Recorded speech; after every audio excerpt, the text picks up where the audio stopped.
ഒരു തിയേറ്റർ പേഴ്സൻ്റെ കൂടെ അഭിനയിക്കുന്നത് പോലെ അത്രയും ഒരു എനർജി, അത്രയും ബ്രില്യൻ്റ് ആയിട്ട് അദ്ദേഹം ആ ഒരു ക്യാരക്ടർ കൈകാര്യം ചെയ്തിട്ടുണ്ട്. പിന്നെ ചിയോദിക്കാവിൻ്റെ കഥ നമ്മുടെ സുജിത്തേട്ടൻ, ബാക്കിയുള്ള വിശേഷങ്ങളൊക്കെ ടോവി ബാക്കിയുള്ള എല്ലാ കാര്യങ്ങളും പറയൂ. ഞാൻ ഇത്രയും പറഞ്ഞ് ഇതാക്കുന്നില്ല, കാരണം അത്രയും ഞങ്ങൾ എക്സൈറ്റഡ് ആണ് ഈ സിനിമ കാണാൻ. ഈ പറഞ്ഞ പോലെ ഒന്നും അല്ല കേട്ടോ. ഇതെന്താണെന്ന് വെച്ചാൽ ഞാൻ എപ്പോഴും എൻ്റെ ഒരു സിനിമയൊക്കെ കഴിയുമ്പോൾ എന്നെ വിളിച്ച് ഞാൻ എന്നോട് അഭിപ്രായം പറയുന്ന ആൾക്കാരിൽ ഞാൻ ഏറ്റവും വാല്യൂ കൊടുക്കുന്ന ആൾക്കാരിൽ ഒന്ന് ഈ നാഷണൽ അവാർഡൊക്കെ മേടിച്ചിട്ടുള്ള ഒരു ആർട്ടിസ്റ്റ് നമ്മളുടെ ഒരു പടമൊക്കെ കഴിയുമ്പോൾ എന്നെ വിളിച്ചിട്ട് ആ സാധനം നന്നായിരുന്നു, ഇത് നന്നാക്കാമായിരുന്നു എന്നൊക്കെ പറയുമ്പോൾ വളരെ പോസിറ്റീവായിട്ടുള്ള ക്രിറ്റിസിസംസ് എനിക്ക് തന്നിട്ടുള്ള, ഞാൻ വാല്യൂ ചെയ്യുന്ന ഒരു വാലിഡേഷനായിട്ട് ഞാൻ കരുതുന്ന ഒരാളാണ് കേട്ടത്. അത് കഴിഞ്ഞിട്ട് വെറുതെ പറയുകയാണ് എൻ്റെ നായിക അവൻ അവസരം കിട്ടി അങ്ങനെ ഇങ്ങനെയൊക്കെ. ഈ ക്യാരക്ടർ സുരഭയ്ക്ക് അല്ലാതെ വേറെ ആർക്കും ചെയ്യാൻ പറ്റില്ല, സുരഭ ചെയ്തു വെച്ചിട്ടുള്ള മറ്റു പല ക്യാരക്ടേഴ്സും പോലെ. പക്ഷേ ഈ സിനിമയിൽ ഞാൻ 3 വേഷം കൊണ്ട് ചെയ്യുന്നതുകൊണ്ട് തന്നെ എൻ്റെ ഭാര്യയായിട്ടും എൻ്റെ അമ്മൂമ്മയായിട്ടും സുരഭ ഈ സിനിമയിൽ കാണുന്നതായിരിക്കും. അതിൻ്റെ ഒരു കോമഡി കൂടി ഉണ്ട്. അതായത് ഫസ്റ്റ് നമ്മൾ ഈ മണിയൻ എന്നുള്ള ക്യാരക്ടറാണ് ചെയ്തത്. അപ്പോൾ ഞങ്ങൾ രണ്ടുപേരും പെയറായിരുന്നു. അത് കഴിഞ്ഞ് അടുത്തത് ഷൂട്ട് ചെയ്യുന്നത് അജയൻ എന്ന് പറയുന്ന മണിയൻ്റെ കൊച്ചുമകൻ ആയിട്ടുള്ളൊരു ക്യാരക്ടറാണ്. അപ്പോൾ ഷൂട്ട് തീരുന്നെന്ന് ഞാൻ പറഞ്ഞു, സുരഭി ഇന്നത്തോടെ കഴിഞ്ഞു, പൊക്കോ, നാളെ മുതൽ അമ്മൂമ്മയാണ്. അധികം അടുപ്പം വേണ്ടത്. അല്ലാതെ ഈ സിനിമയുടെ ഒരു എനിക്ക് തോന്നിയിട്ടുള്ളൊരു പ്രത്യേകത എന്ന് വെച്ച് കഴിഞ്ഞാൽ ഈ സിനിമ പല രീതിയിലെടുക്കാം. ചെറിയ രീതിയിലെടുക്കാമായിരുന്നു, ഒരു ഇടത്തരം രീതിയിലെടുക്കാമായിരുന്നു, നമ്മൾ ആഗ്രഹിച്ചതെല്ലാം നടത്തിക്കൊണ്ട് ഇപ്പോൾ എടുത്തിരിക്കുന്ന പോലെ എടുക്കാമായിരുന്നു. ഒരു 8 വർഷം നമ്മുടെ സംവിധായകൻ കാത്തിരുന്ന സമയത്തൊക്കെ ഞാൻ അവനോട് പറഞ്ഞിട്ടുണ്ട്, എടാ നിനക്ക് വേണമെങ്കിൽ ഒരു ചെറിയ സിനിമയൊക്കെ ചെയ്യട്ടോ, നീ ഇങ്ങനെ വെയിറ്റ് ചെയ്യുന്ന കാണുമ്പോൾ ഭയങ്കര വിഷമമുണ്ട് എന്ന് പറഞ്ഞപ്പോൾ അവൻ പറഞ്ഞത്, ഞാനങ്ങനെ വെറുതെ വെയിറ്റ് ചെയ്യല്ല, ഞാൻ പണിയെടുത്തുകൊണ്ടിരിക്കുന്നുണ്ട്. അപ്പോൾ അവനൊരു പുതുമുഖ സംവിധായകനായിരിക്കും, പക്ഷേ ഈ സിനിമയിൽ അവന് 8 കൊല്ലത്തെ എക്സ്പീരിയൻസ് ഉണ്ട്. അതായിരിക്കും ഈ സിനിമയിൽ നിങ്ങൾ കാണാൻ പോകുന്നത്.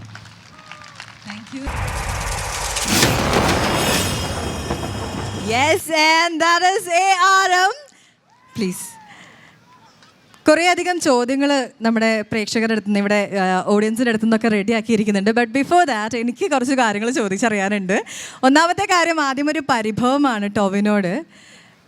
എന്നും ഇങ്ങനെ ഗ്ലാമർ കൂടിക്കൊണ്ടിരിക്കുന്നത് ശരിക്കും പറഞ്ഞല്ലേ സുരഭി, തോന്നുന്നില്ലേ ഒരു വെല്ലുവിളിയായിട്ട് തോന്നില്ലേ നമുക്കൊക്കെ? സത്യമായിട്ടും ഇതിലെ ഈ സിനിമയിൽ ഈ മണിയൻ്റെ ക്യാരക്ടറിന് വേണ്ടിയിട്ട് ഇദ്ദേഹത്തിനെ കറുപ്പിക്കാൻ വേണ്ടിയിട്ട് അന്ന് ആ സമയത്ത് കൊത്തയുടെ ഷൂട്ടും കൂടെ നടക്കുന്നുണ്ട്. അപ്പോൾ ഒരു സ്ഥലത്ത് ദുൽഖറിനെ കറുപ്പിക്കണം, മേക്കപ്പ് മാൻ ഒരാളാണ്, അദ്ദേഹത്തിന് കറുപ്പ് കിട്ടുന്നില്ല, തെളിയുന്നില്ല. അപ്പോൾ നിറയെ, അപ്പം നമ്മൾ എവിടെ തൊട്ടാലും അദ്ദേഹത്തിൻ്റെ തനി നിറം പുറത്ത് കാണും. അപ്പോൾ ഇതിൻ്റെ ക്യാമറമാനായിട്ടുള്ള നമ്മുടെ ജോമോൻ ചേട്ടൻ പറഞ്ഞു, സുരഭി നോക്കിയൊക്കെ തൊടണം, ടോവിയുടെ കളറ് മാറുന്നുണ്ട്, മേക്കപ്പ് അത്രയും കറുത്തിട്ട് ഇത് ചെയ്തപ്പോൾ നന്നായിട്ട് വേർത്തിട്ടും നമ്മൾ അത്രയും ഫിസിക്കലിയും ഇതായതുകൊണ്ട് വേർക്കുമ്പോൾ ഇതിങ്ങനെ പോകുന്നു. അങ്ങനെ രാവിലെ മുതൽ 2-3 മണിക്കൂർ ദേഹം മുഴുവൻ കറുപ്പിച്ച് അത്രയും മേക്കപ്പിനൊക്കെ ഇതുള്ളതാണ്. നമ്മളിത് പറയുമ്പോൾ ടോവിനോ ബ്ലഷ് ചെയ്യണം, നോക്കൂ. ഞാൻ ജിതിനോട് ചോദിച്ചിട്ടുണ്ട്, അല്ലല്ല ഞാൻ ജിതിനോട് ചോദിച്ചു, ജിതിനെ ടോവിൻ്റെ നായികയൊക്കെ ആകുന്ന സമയത്ത് കുറച്ചും കൂടി ഗ്ലാമർ കൂടാൻ എന്തെങ്കിലും ചെയ്യേണ്ടതുണ്ടോ? അപ്പോൾ പറഞ്ഞു വേണ്ട അവനെ ഞാൻ കറുപ്പിച്ച് നിന്റെ ലെവലിലേക്ക് എത്തിച്ചോ.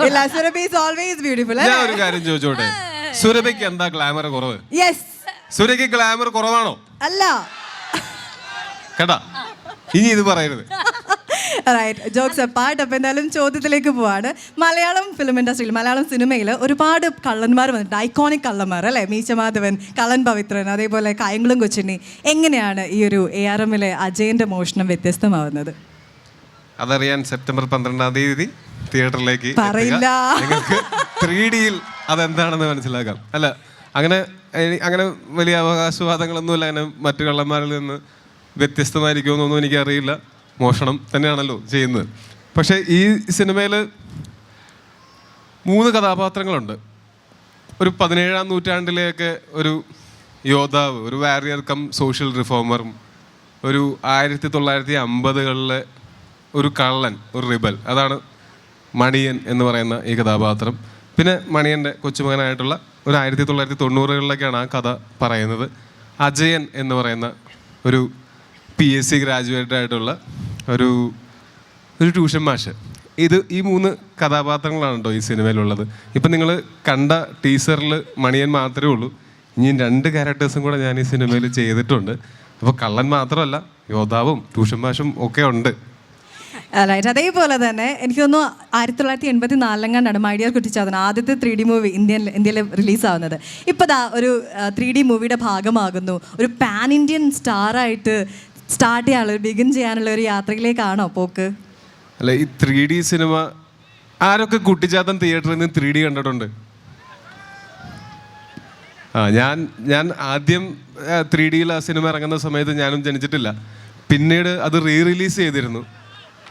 റിലീസ് ചെയ്ത സമയത്ത് ഞാനും എൻ്റെ ചേട്ടനും ഞങ്ങൾ രണ്ടുപേരും ഞങ്ങളുടെ അപ്പാപ്പം കൊണ്ടുപോയിട്ട് എറണാകുളത്ത് കൊണ്ടുപോയിട്ട് 3Dയിൽ സിനിമ കണ്ടത് ഞാൻ ഓർക്കുന്നുണ്ട്. ആദ്യമായിട്ട് അന്നാണ് 3Dയിൽ ഒരു സിനിമ കാണുന്നത്. പിന്നീട് ഞാൻ ഒരിക്കലും വിചാരിച്ചിട്ടില്ല എനിക്കും ഒരു 3D സിനിമയുടെ ഭാഗമാവാൻ പറ്റുമെന്ന്. ഞാൻ കുറേ സിനിമകളിലൊക്കെ ഭാഗമായി. ഈ സിനിമയാണ് എൻ്റെ ജീവിതത്തിൽ ഞാൻ ആദ്യമായിട്ട് 3Dയിൽ അഭിനയിക്കുന്ന. 3Dയിൽ അഭിനയിക്കേണ്ട കാര്യമില്ല, 2Dയിൽ തന്നെയാണ് അഭിനയിച്ചത്. 3D കൺവേർഷനാണ്. അപ്പോൾ അങ്ങനെ 3D ഒരു സിനിമയിൽ ഞാൻ ആദ്യമായിട്ട് അഭിനയിക്കുന്നത് ഇതിലാണ്. പിന്നെ ഈ സിനിമ ഇറങ്ങി ആൾക്കാർ സ്വീകരിച്ച് കഴിയുമ്പോഴാണ് അത് പാൻ ഇന്ത്യനൊക്കെ ആവുന്നത്. നമ്മൾ റിലീസ് ചെയ്യുമ്പോൾ നമ്മളുടെ ഒരു സിനിമ പരമാവധി ആളുകൾ കാണണം എന്ന് ആഗ്രഹിക്കും. പ്രത്യേകിച്ച് ഈ സിനിമ ഇത്തിരി നന്നായിട്ടുണ്ട് എന്നൊരു ചിന്ത ഞങ്ങൾക്കുള്ളത് കാരണം കൊണ്ട് ഏറ്റവും കൂടുതൽ ആൾക്കാർ ഇത് കാണണം എന്ന ആഗ്രഹമുള്ളതുകൊണ്ടാണ് ഇത്രയും ഭാഷയിൽ ഇറക്കി അവരവരുടെ ഭാഷയിൽ അവർക്ക് കാണാൻ പറ്റുന്ന രീതിയിൽ നമ്മൾ ഈ സിനിമ ഒരുക്കിയിട്ടുള്ളതും അതിന് അതാത് ഇൻഡസ്ട്രികളിലെ ഏറ്റവും നല്ല ഡിസ്ട്രിബ്യൂട്ടേഴ്സ് വഴി അവിടെയൊക്കെ അത് ഡിസ്ട്രിബ്യൂട്ട് ചെയ്യുന്നതും.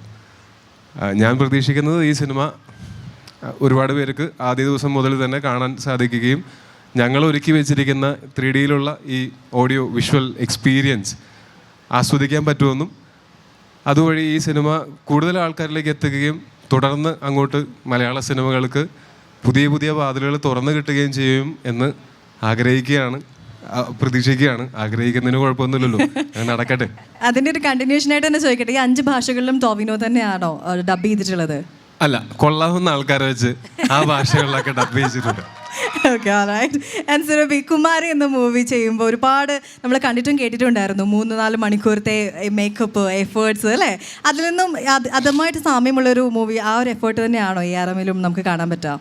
അല്ല, ARMൽ നമ്മൾ മാണിക്യം എന്നുള്ള കഥാപാത്രം മണിയനും അപ്പം ഞങ്ങൾ അതിൻ്റെ എന്താ പറയുക തുടക്കം മുതൽ ഇപ്പം ഈ ഒരു സിനിമയിൽ കാണുന്നൊരു ക്യാരക്ടറല്ല, അതിൻ്റെ ഒരു ക്യാരക്ടർ സ്റ്റഡി തന്നെ നമ്മൾ രണ്ടുപേരും ചേർന്ന് നടത്തുകയും അതിനെപ്പറ്റി സംസാരിച്ചിട്ടൊക്കെയാണ് ഷൂട്ടിലേക്കൊക്കെ പോകുന്നത്.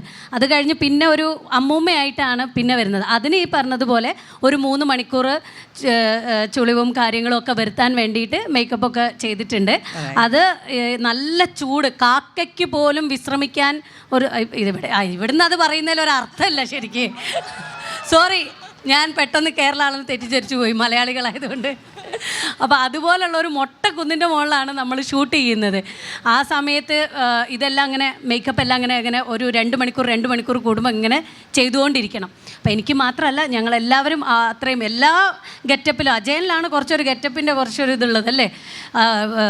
ബീച്ചിലൊക്കെ നിന്നിട്ടാണ് മറ്റേ ആ ഫൈറ്റ് എടുത്ത ദിവസം ശരിക്കും പറഞ്ഞാൽ നമ്മൾ അതിലൊന്നുമില്ല, കണ്ടു നിൽക്കുന്ന നമുക്ക് സങ്കടം തോന്നും, എന്തൊരു കഷ്ടപ്പാടാണ് അതിൽ അഭിനയിക്കുന്ന എല്ലാവർക്കും എന്നുള്ളത്. അപ്പോൾ അത് ഓരോ ക്യാരക്ടർ ചെയ്യുമ്പോഴും നമ്മൾ ഓരോ ആക്ടർ എന്നുള്ള രീതിയിൽ നമ്മുടെ ജോലി അതാണ്. അപ്പോൾ അത് ചെയ്യുമ്പോൾ എല്ലാ ജോലിക്കുള്ള കഷ്ടപ്പാട് പോലെ നമ്മൾ അതിൻ്റെ എഫേർട്ടും ആ ക്യാരക്ടറിനെ കുറിച്ച് കൂടുതൽ പഠിക്കുകയും അതിലേക്ക് ഇറങ്ങി ചെല്ലുകയൊക്കെ ചെയ്യുമ്പോഴാണ് നമ്മൾ ആ രീതിയിൽ നമ്മൾ കുറച്ചുകൂടി ഡെവലപ്പ് ആവുന്നത്. അപ്പോൾ എന്തായാലും